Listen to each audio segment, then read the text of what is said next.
नमस्कार दोस्तों, मैं रवि सिंह स्वागत करता हूं आपका वेददर्शनम चैनल की इस वीडियो में हम मेवाड़ के गोहिल वंश से संबंधित रावल रतन सिंह और महारानी पद्मिनी से संबंधित जो प्रश्न है वो हल करेंगे। इससे पहले हम मेवाड़ के गोहिल वंश से संबंधित 100 प्रश्न पिछली 2 क्लासों में कर चुके हैं। चलिए शुरू करते हैं प्रश्न नंबर 101 से। रावल रतन सिंह ने किस वर्ष चित्तौड़ की गद्दी संभाली जिसे रावल शाखा के अंतिम शासनकाल के रूप में जाना जाता है? 1302 ईस्वी, 1296 ईस्वी, 1273 ईस्वी या 1303 ईस्वी। देखिए इसका जो सही उत्तर है वो हो जाएगा 1302 ईस्वी, ऑप्शन ए। जो रावल समर सिंह थे उनकी मृत्यु के पश्चात उनके जो ज्येष्ठ पुत्र थे रतन सिंह, उन्होंने 1302 ईस्वी के लगभग मेवाड़ के शासक बने थे। उनका जो शासनकाल था वो मात्र 1 वर्ष का रहा था, जो चित्तौड़ के प्रथम साके के साथ में समाप्त हुआ था। ठीक है। और जो 1396 है वो अलाउद्दीन खिलजी का दिल्ली का सुल्तान बनने की तिथि है। और 1273 जो है वो रावल समर सिंह का राज्यारोहण है। और 1303 ईस्वी में चित्तौड़ दुर्ग का पतन हो गया था। सभी चीजों को अच्छे से याद रखिएगा। और याद रखना कि रतन सिंह के बाद में सीधा 1326 ईस्वी में जो हम्मीर है उनका उल्लेख मिलता है। अगला प्रश्न, खिलजी के आक्रमण के पीछे सामरिक और व्यापारिक कारणों को प्रमुखता देने वाले इतिहासकारों के अनुसार चित्तौड़ का क्या महत्व था? यह केवल एक धार्मिक केंद्र था, यह मालवा और गुजरात जाने वाले व्यापारिक मार्ग पर स्थित एक अभेद्य दुर्ग था, यह दिल्ली की तत्कालीन राजधानी था, यहाँ से सुल्तान को अपार स्वर्ण भंडार मिलने की आशा थी। देखिए इसका सही उत्तर हो जाएगा ऑप्शन बी। यह मालवा और गुजरात जाने वाले जो व्यापारिक मार्ग थे उन पर स्थित एक अभेद्य दुर्ग था। चित्तौड़ की जो भौगोलिक स्थिति थी वो इस प्रकार की थी कि दक्षिण और पश्चिम भारत की ओर कूच करने वाली किसी भी सेना के लिए इस पर नियंत्रण आवश्यक था। यही कारण था कि आधुनिक जो इतिहासकार है उन्होंने इसे आक्रमण का प्राथमिक कारण माना है। अगला प्रश्न, प्रश्न नंबर 103। कुंभलगढ़ प्रशस्ति में रावल रतन सिंह के पिता समर सिंह के लिए किस विशेषण का प्रयोग किया गया है? वीर राजा, मेवाड़ का उद्धारक, शत्रुओं का शक्ति अपहरता या विषम घाटी पंचानन। देखिए इसमें सही उत्तर हो जाएगा शत्रुओं की शक्ति अपहरता, ऑप्शन सी। जो कुंभलगढ़ प्रशस्ति है उसमें समर सिंह की सैन्य उपलब्धियों को रेखांकित करते हुए उन्हें शत्रुओं की शक्ति का अपहरता कहा गया है, जो उनके शासनकाल की स्थिरता को प्रमाणित करता है। उसके अलावा जो ऑप्शन ए है वीर राजा वो हम्मीर के लिए प्रयुक्त किया गया है। ऑप्शन बी मेवाड़ का जो उद्धारक है वो राणा हम्मीर की उपाधि है। और विषम घाटी पंचानन जो है वो विकट आक्रमणों के सिंह के समान, ये इसका अर्थ हो जाएगा और ये भी हम्मीर के लिए है। अगला प्रश्न, प्रश्न नंबर 104। रावल रतन सिंह के भाई कुंभकर्ण ने किस क्षेत्र में जाकर मेवाड़ के शाही वंश की एक नई शाखा स्थापित की? मालवा, गुजरात, वागड़ या नेपाल। तो देखिए इसका सही उत्तर हो जाएगा ऑप्शन डी नेपाल। जो रावल समर सिंह थे उनके 2 पुत्र थे, जिनमें से जो रतन सिंह थे बड़े वाले पुत्र, उन्होंने मेवाड़ की गद्दी संभाली, जबकि जो उनके छोटे भाई थे कुंभकर्ण, उन्होंने हिमालय क्षेत्र में नेपाल की ओर प्रस्थान किया और वहां पे अपने वंश को स्थापित किया था। अगला प्रश्न, प्रश्न नंबर 105। रावल रतन सिंह के शासनकाल की सबसे विश्वसनीय समकालीन जानकारी प्रदान करने वाला स्रोत कौन सा है? अमीर खुसरो कृत खजाइन उल फुतूह, मलिक मोहम्मद जायसी कृत पद्मावत, कर्नल टोड कृत एनल्स एंड एंटीक्विटीज, वर्णोत नैनसीरी ख्यात। तो देखिए इसका जो सही उत्तर हो जाएगा वो हो जाएगा ऑप्शन ए अमीर खुसरो कृत खजाइन उल फुतूह। अमीर खुसरो जो है या फिर तारीख ए इलाही का जो लेखक है वो अमीर खुसरो, वो अलाउद्दीन के चित्तौड़ अभियान के समय सुल्तान की सेना के साथ में स्वयं उपस्थित था। अतः उसका जो विवरण है वो आंखों देखा है और समकालीन है। ठीक है। अगला प्रश्न, प्रश्न नंबर 106। अलाउद्दीन खिलजी की साम्राज्यवादी महत्वाकांक्षा और चित्तौड़ की घेराबंदी कितने समय तक चली? 3 माह, 8 माह, 1 वर्ष या 6 माह। देखिए जो जनवरी 1303 ईस्वी में इनका घेरा प्रारंभ हुआ था, जो अगस्त 1303 ईस्वी तक चला था। तो इसमें ऑप्शन बी सही हो जाएगा 8 माह। ये जो अवधि थी वो राजपूतों की रक्षात्मक रणनीति और दुर्ग की अभेद्यता जो थी उसका प्रमाण है। अगला प्रश्न, प्रश्न नंबर 107। रतन सिंह के पूर्वज समर सिंह के समय किस सुल्तान को मेवाड़ से गुजरने हेतु कर दंड देना पड़ा, जो खिलजी आक्रमण की एक प्रमुख पृष्ठभूमि बना? जलालुद्दीन खिलजी, बलबन, अलाउद्दीन खिलजी या इल्तुतमिश। तो देखिए जो अलाउद्दीन है, जब वो उनकी सेना जो है वो गुजरात विजय के लिए जा रही थी, तब समर सिंह ने उसे मेवाड़ के मार्ग से निकलने के बदले कर देने के लिए विवश किया था, जिसे सुल्तान ने अपना अपमान माना था, जिसके कारण ही ये युद्ध जो था वो हुआ था। तो इसमें जो ऑप्शन सी है वो सही हो जाएगा, अलाउद्दीन खिलजी।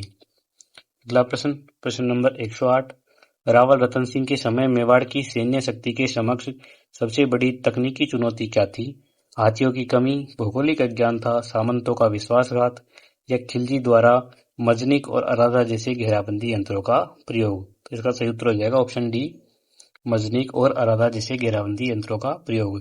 दिल्ली की सुल्तान जो थी, उनकी सेना में मजनिक क्या था? एक पत्थर फेंकने वाला यंत्र था, उससे सुझती थी, जिससे चित्तौड़ की दीवारों को भारी क्षति हुई थी। अगला प्रश्न, निम्न कथनों पर विचार करें। रावल रतन सिंह का शासनकाल मेवाड़ के इतिहास में एक संक्रमण काल था। इस काल के बाद मेवाड़ की सत्ता रावल शाखा से निकलकर सिसोदिया शाखा की ओर स्थानांतरित हो गई। देखिए इसमें जो ऑप्शन ए है वो सही हो जाएगा, क्योंकि यहाँ पे कथन और कारण दोनों ही बिल्कुल सत्य है। जो रतन सिंह है उनकी मृत्यु और चित्तौड़ के पतन के बाद में जो बापा रावल थे, उनके वंशजों की मुख्य शाखा को समाप्त कर दिया गया था, जिससे भविष्य में सिसोदिया गांव के जो जागीरदार थे हमीर, उनके उदय का मार्ग प्रशस्त हुआ। अगला प्रश्न, रतन सिंह के राज्यारोहण के समय दिल्ली का राजनीतिक परिदृश्य कैसा था? दिल्ली में राजनीतिक अस्थिरता थी। अलाउद्दीन खिलजी अपनी विश्व विजय सिकंदर-ए-सानी की महत्वाकांक्षा के साथ चरम पर था।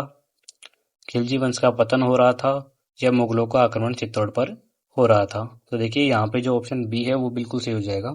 अलाउद्दीन खिलजी जो है वो अपनी विश्व विजय सिकंदर-ए-सानी की महत्वाकांक्षा के साथ में चरम पर था। अलाउद्दीन खिलजी जो था वो केवल चित्तौड़ पर ही नहीं बल्कि पूरे भारत के ऊपर अधिकार करना चाहता था। अगला प्रश्न, प्रश्न नंबर 111। अमीर खुसरो के अनुसार अलाउद्दीन खिलजी ने चित्तौड़ के किले पर अंतिम रूप से विजय किस तिथि को प्राप्त की थी? 26 जनवरी 1303, 15 अगस्त 1303, 26 अगस्त 1303 या 1301 ईस्वी? तो देखिए इसका सही उत्तर हो जाएगा ऑप्शन सी, 26 अगस्त 1303। जो खजाइन उल फतूह है उसमें स्पष्ट उल्लेख है कि 26 अगस्त 1303 ईस्वी को सुल्तान जो था उसका दुर्ग पर अधिकार हो गया, और इसी दिन मेवाड़ का प्रथम शाखा जो था वो हुआ था।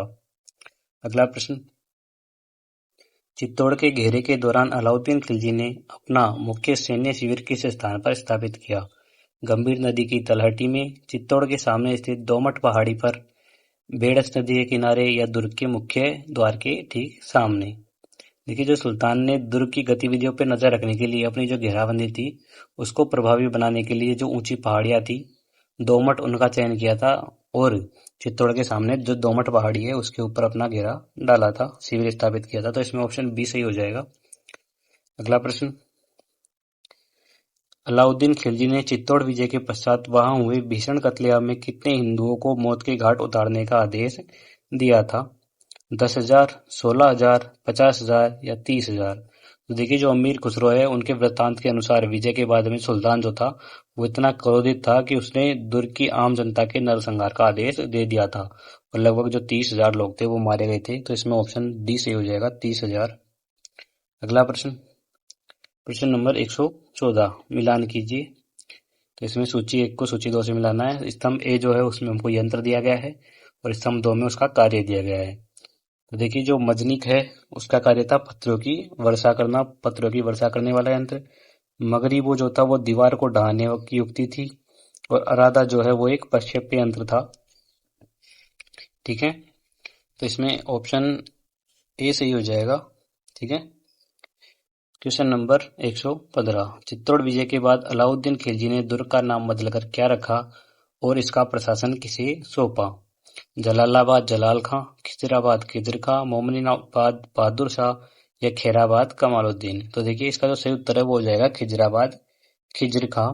जो सुल्तान था उन्होंने अपने ज्येष्ठ पुत्र खिजर खां के नाम पे चित्तौड़ का जो नाम था वो खिजराबाद कर दिया था। ये जो था नाम बदलना, ये सांस्कृतिक पहचान को मिटाने की रणनीति थी। अगला प्रश्न, प्रश्न नंबर 116, चित्तौड़ की घेराबंदी के दौरान राजपूतों ने केसरिया करने का निर्णय क्यों लिया? रसद सामग्री की प्रचुरता के कारण, सुल्तान की सेना की आत्मसमर्पण के कारण, रसद की कमी और दुर्ग की रक्षा के सभी विकल्प समाप्त होने पर, पड़ोसी राज्यों से सैन्य सहायता मिलने की खुशी में। तो देखिए इसका जो सही उत्तर हो जाएगा ऑप्शन सी होगा, रसद की कमी और दुर्ग की रक्षा के सभी विकल्प समाप्त होने पर। ठीक है, अगला प्रश्न, प्रश्न नंबर 117। अलाउद्दीन खिलजी ने चित्तौड़ में आवाजाही को सुगम बनाने के लिए किस नदी पर एक सुदृढ़ पुल का निर्माण करवाया था? भेड़च नदी, बनास नदी, कोठारी नदी या गंभीर नदी? तो देखिए इसका सही उत्तर हो जाएगा ऑप्शन डी, गंभीर नदी। सुल्तान ने सैन्य रसद और आवागमन के लिए गंभीर नदी पर पुल बनवाया था। इसके अवशेष जो है वो आज भी हिंदू मंदिरों के खंडित शिलालेखों में देखे जा सकते हैं। अगला प्रश्न, प्रश्न नंबर 118। अमीर खुसरो ने खजाइन उल फतूह में चित्तौड़ के किस वीर सेनापति को वीरता का संकेत किया है? गोरा और बादल, जेता और कूपा, रणमल और रतिपाल, आला और उदल? तो देखिए इसमें जो ऑप्शन ए है वो सही हो जाएगा, गोरा और बादल। जो खुसरो है उन्होंने स्पष्ट नाम लेने से परहेज किया है, लेकिन उसने राजपूतों के कड़े प्रतिरोध का वर्णन किया है और गोरा और बादल ही वे प्रमुख नायक थे जिन्होंने खिलजी को छकाया था। उसके अलावा जो जेता और कूपा है वो मालदेव के सेनापति थे। रणमल और रतिपाल जो है वो चित्तौड़ के हम्मीर के विश्वासघाती थे और महोबा के वीर जो है वो थे आला और ऊदल। ठीक है, अगला प्रश्न, प्रश्न नंबर 119। चित्तौड़ के दुर्ग की अभेद्यता के संदर्भ में अबुल फजल ने बाद में क्या प्रसिद्ध वाक्य कहा था? यह दुर्ग बख्तरबंद है, गढ़ तो चित्तौड़गढ़, बाकी सब गढ़ैया, नीचे से ऊपर देखने पर सिर की पगड़ी गिर जाती है, यह देवताओं द्वारा निर्मित दुर्ग है। तो देखिए जो अबुल फजल है उन्होंने कहा था कि गढ़ तो चित्तौड़गढ़, बाकी सब गढ़ैया। तो ऑप्शन बी सही हो जाएगा। और इसके अलावा ये जो उक्ति है वो चित्तौड़ की विशालता और उसकी सामरिक श्रेष्ठता को दिखाती है, जिसको जीतना खिलजी के लिए भी 8 महीने की चुनौती थी। और इसके अलावा यह दुर्ग बख्तरबंद है, ये रणथंभौर के लिए कहा गया था। और नीचे से ऊपर देखने पर सिर से पगड़ी गिर जाती है, वो कुंभलगढ़ या कटारगढ़ दुर्ग के लिए कहा गया था। और यह देवताओं द्वारा निर्मित दुर्ग है, ये मेहरानगढ़ दुर्ग के लिए कहा गया है। अगला प्रश्न, प्रश्न नंबर 120। निम्नलिखित घटनाओं को उनके होने के क्रम में व्यवस्थित करें। सुल्तान द्वारा चित्तौड़ का घेरा डालना, रानी पद्मिनी का जौहर, चित्तौड़ का नाम खिजराबाद करना, रावल रतन सिंह का केसरिया करना। तो देखिए सबसे पहले जनवरी 1303 में घेरा डाला गया था। ठीक है, उसके बाद में जो रावल रतन सिंह है उनका केसरिया हुआ था। उसके बाद में रानी पद्मिनी जो है उनका जौहर हुआ था और अंत में चित्तौड़ का नाम खिजराबाद कर दिया गया। तो इसमें ऑप्शन बी सही हो जाएगा, 1, 4, 2, 3। अगला प्रश्न, मलिक मोहम्मद जायसी ने पद्मावत महाकाव्य की रचना 1540 ईस्वी में किस सुल्तान के संरक्षण काल में की थी? अलाउद्दीन खिलजी, हुमायूं, अकबर या शेरशाह सूरी? तो देखिए इसका सही उत्तर हो जाएगा ऑप्शन डी, शेरशाह सूरी। जो पद्मावत है उसकी रचना चित्तौड़ के साके के लगभग 240 वर्ष के बाद शेरशाह सूरी के काल में हुई थी। यही कारण है कि इसकी जो ऐतिहासिकता है उसके ऊपर प्रश्न उठते हैं। अगला प्रश्न, प्रश्न नंबर 122। जायसी के अनुसार रानी पद्मिनी सिंगल द्वीप की राजकुमारी थी। आधुनिक शोधों में इस स्थान की पहचान किस रूप में की गई है? मालदीव, जावा द्वीप, श्रीलंका या सुमात्रा? तो देखिए जो सिंगल द्वीप है वो प्राचीन काल में श्रीलंका का नाम था। तो ऑप्शन सी सही हो जाएगा। हालांकि जो इतिहासकार है वो इसे एक साहित्यिक रूप मानते हैं, क्योंकि सिंगल से मेवाड़ की जो दूरी है वो और संबंध जो है उसका साक्ष्य जो है वो कमजोर है। अगला प्रश्न, रतन सिंह के दरबार के उस विद्वान का नाम क्या था जिसे निष्कासित किए जाने के बाद उसने अलाउद्दीन को पद्मिनी के लिए उकसाया? हीरामन, राघव चेतन, पुरोहित नारायण या चेतन महाप्रभु? देखिए इसका जो सही उत्तर है वो हो जाएगा राघव चेतन, ऑप्शन बी। जो राघव चेतन है उसको रतन सिंह ने दरबार से बाहर निकाल दिया था और बदले की आग में वह दिल्ली चला गया था और खिलजी को पद्मिनी के सौंदर्य की अतिशयोक्तिपूर्ण विवरण सुनाया। अगला प्रश्न, प्रश्न नंबर 124। किस प्रतिष्ठित आधुनिक इतिहासकार ने पद्मिनी को मात्र एक काल्पनिक पात्र न मानकर उसे ऐतिहासिक पात्र स्वीकार किया है? डॉक्टर दशरथ शर्मा ने, डॉक्टर के.एस. लाल, डॉक्टर कानूनगो या डॉक्टर आर त्रिपाठी? तो देखिए जो डॉक्टर दशरथ शर्मा है उनका मत है कि पद्मिनी जो थी वो वास्तव में एक रानी थी और अलाउद्दीन के आक्रमण का एक कारण भी वह थी। तो इसमें जो ऑप्शन ए है वो सही हो जाएगा। और उसके अलावा जो अन्य इतिहासकार है वो सब इसे जायसी की कल्पना मानते हैं। अगला प्रश्न, प्रश्न नंबर 125। रतन सिंह को सुल्तान की कैद से मुक्त कराने के लिए पद्मिनी ने कितनी पालकियों में सशस्त्र सेनाओं योद्धाओं को भेजा था और प्रत्येक पालकी में कितने सैनिक थे? 1000 पालकी 5 योद्धा, 1600 पालकी 7 योद्धा, 1200 पालकी 10 योद्धा या 500 पालकी 2 योद्धा। तो देखिए इसका जो सही उत्तर है वो हो जाएगा 1600 पालकी 7 योद्धा। जो 7 योद्धा थे उनमें एक मुख्य और 6 जो है वो कहार रूपी योद्धा थे। 1600 पालकियों में कुल 11,200 योद्धा थे। ठीक है, इनको छिपाकर भेजा गया था जिससे सुल्तान का जो शिविर था वो तबाह हो गया था। अगला प्रश्न, पद्मावत किस भाषाई शैली में लिखा गया है और इसे रतन सिंह को किसका प्रतीक माना गया है? ब्रज भाषा माया का, डिंगल बुद्धि का, अवधि मन या आत्मा का, संस्कृत गुरु का। तो देखिए इसका जो सही उत्तर है वो हो जाएगा ऑप्शन सी, अवधि मन या आत्मा का। जो जायसी है उन्होंने अवधि भाषा का प्रयोग किया है और रूपक के अनुसार चित्तौड़ जो है वो शरीर है और रतन सिंह जो है वो मन है और पद्मिनी जो है वो सात्विक बुद्धि या फिर परमात्मा है, ऐसा माना गया है। सूफी काव्य में मानवीय प्रेम को ईश्वरीय प्राप्ति का सोपान माना जाता है। अगला प्रश्न, प्रश्न नंबर 127। चित्तौड़ के प्रथम साक्य में गोरा और बादल का आपस में और रानी पद्मिनी से क्या संबंध था? भाई भाई सखा, पिता पुत्र अंगरक्षक, सेनापति सैनिक सेवक, चाचा भतीजा संबंधी पीहर पक्ष। देखिए इसका जो सही उत्तर है वो हो जाएगा ऑप्शन डी, चाचा भतीजा संबंधी। देखिए गोरा और बादल जो थे वो दोनों आपस में चाचा भतीजा थे और वो पद्मिनी के पीहर पक्ष थे संबंधित थे। उन्होंने अपनी स्वामी भक्ति और वीरता से इतिहास में अमर स्थान प्राप्त किया है। अगला प्रश्न, प्रश्न नंबर 128। पद्मावत के अनुसार रतन सिंह और पद्मिनी के विवाह के मार्ग में दूत की भूमिका किसने निभाई थी जिसे मानव बोली की नकल करने वाला कहा गया है? हीरामन तोता, राघव चेतन, गोरा या बादल? इसमें ऑप्शन ए सही हो जाएगा, हीरामन तोता। हीरामन तोता जो है उसको जायसी ने गुरु का प्रतीक माना है जो साधक रतन सिंह को साध्य जो पद्मिनी है वहां तक पहुंचने का मार्ग दिखाता है। अगला प्रश्न, प्रश्न नंबर 129। चित्तौड़गढ़ दुर्ग में स्थित वह कौन सा महल है जो आज भी पद्मिनी की ऐतिहासिकता और उसकी जल समाधि अक्ष के साक्ष्य के रूप में विवादों और चर्चाओं में रहता है?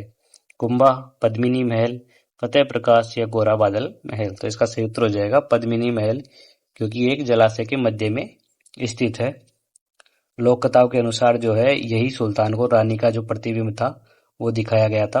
अगला प्रश्न, प्रश्न नंबर 130। अमीर खुसरो ने खजाइन उल फतूह में पद्मिनी के प्रसंग पर मौन क्यों साधा है जबकि वह स्वयं वहां उपस्थित था? उसे पद्मिनी के बारे में पता नहीं था, सुल्तान ने उसे लिखने से मना कर दिया था, यह केवल सुल्तान की विजयों और सैन्य अभियानों का विवरण देने वाला दरबारी इतिहासकार था, वह स्वयं भी रानी का प्रशंसक था। देखिए इसमें जो ऑप्शन सी है वो बिल्कुल सही हो जाएगा, वह केवल सुल्तान की विजयों और सैन्य अभियानों का विवरण देने वाला दरबारी इतिहासकार था। और जो दरबारी इतिहासकार है वो अक्सर उन घटनाओं को छोड़ देते थे जो सुल्तान के चरित्र पर कामुकता या असफलता का धब्बा लगाती हो।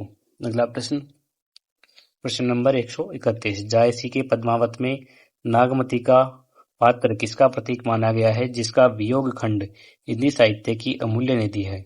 पवित्रता का, बुद्धि का, गुरु का या सांसारिक माया दुनिया धंधा का? देखिए इसका सही उत्तर हो जाएगा दुनिया धंधा का, सांसारिक माया का। नागमती जो है वो रतन सिंह की पहली पत्नी थी जो उसे सांसारिक मोह माया में बांधे रखना चाहती थी। अगला प्रश्न,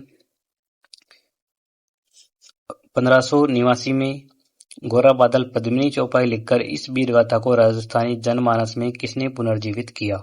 हेमरतन सूरी, मुनि लब्धोदय, नयन चंद्र सूरी या सदाशिव भट्ट? तो देखिए इसका सही उत्तर हो जाएगा ऑप्शन ए, हेमरतन सूरी। हेमरतन सूरी जो है उनकी रचना है और ये राजस्थानी भाषा में इसमें गोरा और बादल की वीरता पर विशेष बल दिया गया है। उसके अलावा जो मुनि लब्धोदय है वो पद्मिनी चरित्र के लेखक है और नयन चंद्र सूरी जो है वो हमीर महाकाव्य के लेखक है और सदाशिव भट्ट जो है वो राज प्रशस्ति के लेखक है। अगला प्रश्न, प्रश्न नंबर 133। किस विदेशी इतिहासकार ने राजस्थानी लोक गाथाओं ख्यातों के आधार पर पद्मिनी की कथा को अपने वृत्तांत में प्रमुख स्थान दिया है?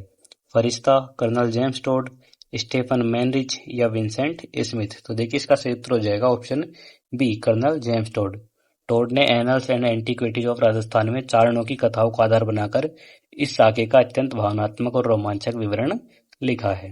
अगला प्रश्न, आधुनिक इतिहासकार डॉक्टर ओझा जी के अनुसार पद्मिनी की कथा का संबंध में कौन सा विचार सही है? यह 100% सत्य है, यह पूर्णतः मिथ्या है, यह कल्पना और इतिहास का ऐसा मिश्रण है जिसमें कल्पना का अंश बहुत अधिक है, वे सिंगल द्वीप की यात्रा को स्वीकार करते हैं। तो देखिए इसमें जो ऑप्शन सी है वो बिल्कुल सही हो जाएगा। यह कल्पना और इतिहास का ऐसा मिश्रण है जिसमें कल्पना का अंश बहुत अधिक है। जो ओझा जी है उनका मत है कि जायसी जो है उन्होंने ऐतिहासिक पात्रों के इर्द गिर्द अपनी कल्पना का जाल बुना है, विशेषकर सिंगल द्वीप और तोते वाले प्रसंग पूर्णतः काल्पनिक है, ऐसा उन्होंने माना है। अगला प्रश्न, निम्नलिखित में से कौन सा ग्रंथ पद्मिनी की ऐतिहासिकता पर प्रकाश नहीं डालता? पद्मावत, खजाइन उल फुतूह, साम्यकत्व कौमुदी या पृथ्वीराज रासो? तो इसका सही उत्तर हो जाएगा पृथ्वीराज रासो, ऑप्शन डी। पृथ्वीराज रासो जो है वो पृथ्वीराज चौहान के समय का ग्रंथ है। इसमें 1303 ईस्वी की घटनाओं का उल्लेख जो है वो होना असंभव है। अगला प्रश्न, प्रश्न नंबर 136, मेवाड़ के इतिहास का प्रथम शाखा 1303 ईस्वी किस दुर्ग की सबसे गौरवशाली घटना मानी जाती है? चित्तौड़गढ़, रणथंभौर, कुंभलगढ़ या जालौर? तो इसका सही उत्तर हो जाएगा ऑप्शन ए, चित्तौड़गढ़। इसके अलावा याद रखिएगा चित्तौड़गढ़ में जो है 3 शाखे हुए हैं, जिनमें 1303 का जो शाखा है वो सबसे पहला शाखा था, और रणथंभौर का जो शाखा है वो 1301 का राजस्थान का प्रथम शाखा है, लेकिन मेवाड़ का जो है वो 1303 का प्रथम है। अगला प्रश्न, शाखा शब्दावली किन दो विशिष्ट क्रियाओं के मेल से पूर्ण होती है? घेराबंदी और युद्ध, केसरिया और जौहर, संधि और कर अर्पण, कूटनीति और गुप्तचरी? तो देखिए इसका सही उत्तर हो जाएगा केसरिया और जौहर, ऑप्शन बी। जब पुरुष शत्रु सेना से लड़ते हुए वीरगति पाते हैं तो केसरिया कहलाता है, और जब महिलाएं अग्नि में आत्मदाह करती है तब जौहर कहलाता है, और ये दोनों कार्य जब एक साथ होते हैं तो इसे पूर्ण शाखा कहा जाता है। और ये भी ध्यान रखना, ऐसा माना जाता है कि जैसलमेर में जो है पूर्ण शाखा नहीं हुआ था, अर्ध शाखा हुआ था, जहाँ पे केवल केसरिया हुआ था। अगला प्रश्न, प्रश्न नंबर 138, शाके के दौरान केसरिया करने वाले योद्धा गोरा और बादल ने किसके साथ हुए अंतिम संघर्ष में वीरगति प्राप्त की?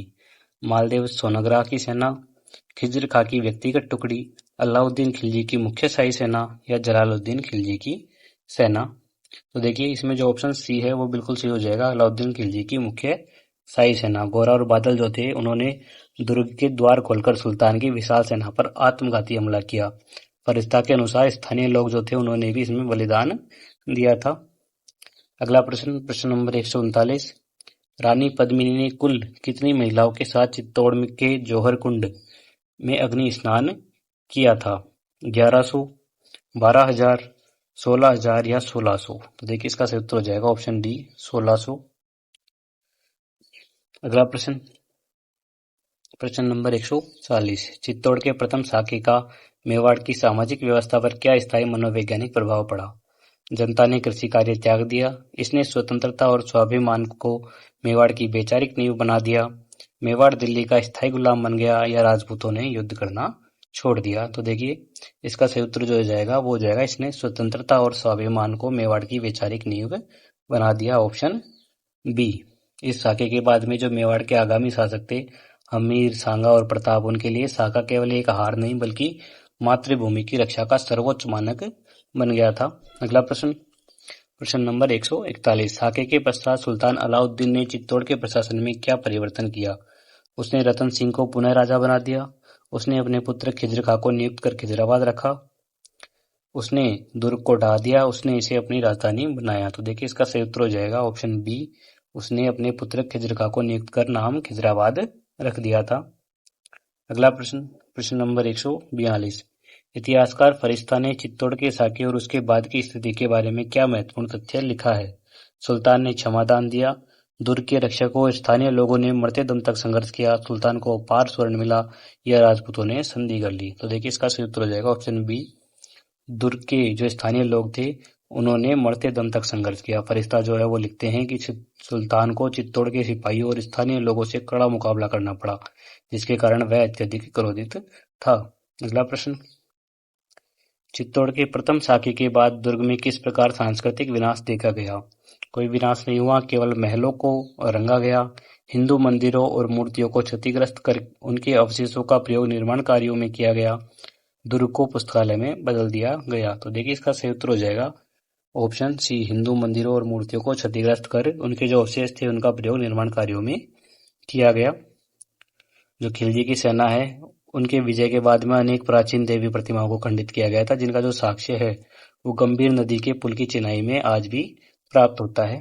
अगला प्रश्न, प्रश्न नंबर 144। साके की समाप्ति के बाद रावल रतन सिंह के साथ मेवाड़ की किस शाखा का आधिकारिक अंत हो गया?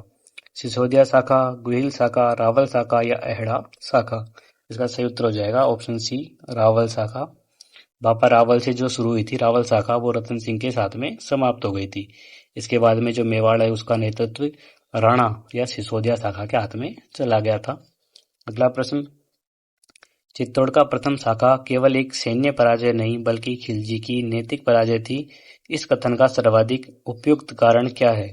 खिलजी को कोई धन नहीं मिला, खिलजी अपनी मुख्य अभिलाषा रानी पद्मिनी को जीवित प्राप्त करने में असफल रहा, खिलजी की आधी सेना मारी गई, रतन सिंह भाग निकले। तो देखिए इसका सही उत्तर हो जाएगा ऑप्शन बी, खिलजी अपनी मुख्य अभिलाषा रानी पद्मिनी को जीवित प्राप्त करने में असफल रहा। पद्मावत और अन्य जो स्रोत है उनके अनुसार खिलजी का जो मुख्य उद्देश्य था वो पद्मिनी को प्राप्त करना था, लेकिन जौहर ने उसके जो इस अहंकार को धूल में मिला दिया था। अगला प्रश्न, प्रश्न नंबर 146। चित्तौड़ में स्थित धाईबी पीर की दरगाह का फारसी शिलालेख 1310 ईस्वी अलाउद्दीन खिलजी को किस उपाधि से विभूषित करता है? सिकंदर एहसानी, खलीफा का नायाब, संसार का रक्षक और ईश्वर की छाया, हिंद का सुल्तान? देखिए इसका सही उत्तर हो जाएगा संसार का रक्षक और ईश्वर की छाया। ये जो शिलालेख है इसमें सुल्तान के देवीय राजत्व सिद्धांत को पुष्ट करता है ये, और चित्तौड़ पर उसके स्थायी प्रभाव का साक्ष्य माना जाता है। अगला प्रश्न, खिज्र खां जब दिल्ली लौट गया तो अलाउद्दीन खिलजी ने चित्तौड़ का शासन जालौर के किस राजपूत शासक को सौंपा था? कानड़देव सोनगरा, वीरमदेव सोनगरा, राव जेतसी या मालदेव सोनगरा? तो देखिए इसका सही उत्तर हो जाएगा मालदेव सोनगरा, जिनको मूछाला मालदेव भी कहा जाता है। सुल्तान जो थे उनकी कूटनीतिक चाल चलते हुए जालोर के मालदेव सोनगरा को चित्तौड़ का प्रशासक नियुक्त किया ताकि स्थानीय राजपूतों का विरोध जो है वो कम हो सके। अगला प्रश्न, खिज्र खां के द्वारा गंभीर नदी पर निर्मित पुल की चिनाई में किस विवादास्पद ऐतिहासिक साक्ष्य के दर्शन होते हैं? मुगल कालीन ईंटें, नष्ट किए गए हिंदू मंदिरों के शिलालेख और मूर्तियां, केवल चूना और पत्थर, फारसी नक्काशी वाले स्तंभ? तो इसका सही उत्तर हो जाएगा ऑप्शन बी, नष्ट किए गए हिंदू मंदिरों के शिलालेख और मूर्तियां।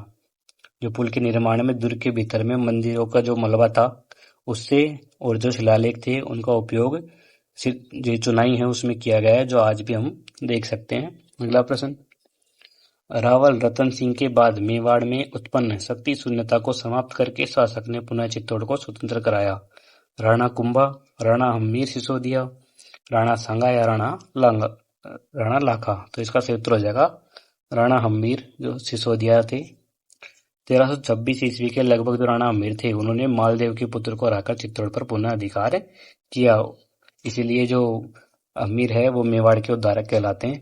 अगला प्रश्न, प्रश्न नंबर 150। रावल शाखा के अवसान और खिलजी शासन की इस घटना का मेवाड़ के इतिहास में स्थायी महत्व क्या है? इसने मेवाड़ की सैन्य शक्ति को पूरी तरह नष्ट कर दिया, इसने मेवाड़ को दिल्ली सल्तनत का एक वफादार मित्र बना दिया, इसने मेवाड़ में सिसोदिया वंश के उदय और सदियों लंबे स्वाधीनता संघर्ष की नींव रखी, इसने मेवाड़ को एक मुगल प्रांत में बदल दिया। देखिए इसका जो सही उत्तर है वो हो जाएगा इसने मेवाड़ में सिसोदिया वंश के उदय और सदियों लंबे स्वाधीनता संघर्ष की नींव रखी, ऑप्शन सी। रतन सिंह जो थे उनका बलिदान व्यर्थ नहीं गया, इसने मेवाड़ के भीतर में प्रतिरोध की ऐसी आग जलाई जो अगले 400 वर्षों तक किसी भी विदेशी सत्ता को मेवाड़ में पैर जमाने नहीं दिए। इस तरह से हमारे 150 प्रश्न मेवाड़ के गुहिल वंश से संबंधित हो चुके हैं। अगली क्लासों में हम आगे के प्रश्न और करेंगे। धन्यवाद।